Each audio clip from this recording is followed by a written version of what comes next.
Nandito naman po tayo sa kanilang food court. So, ayan po mga selection of food.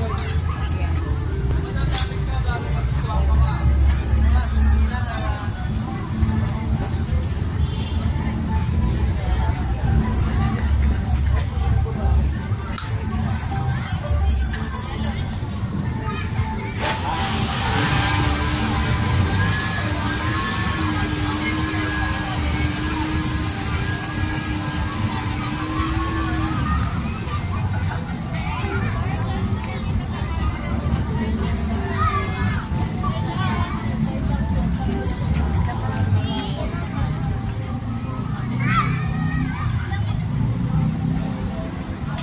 Natin itong kanilang carousel.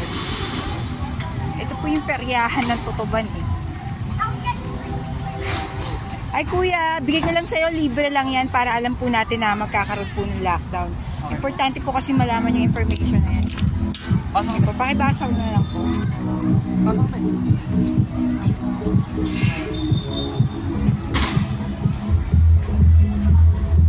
Yun o, may mga kids o.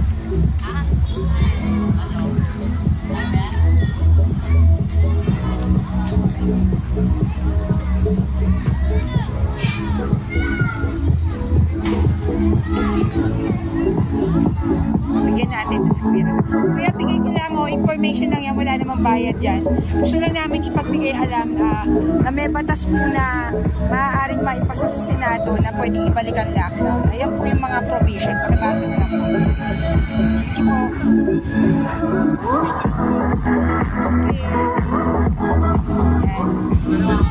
Mula't umaraw, gabi at umaga, tutuparin natin ang ating katungkulan sa ating bayan.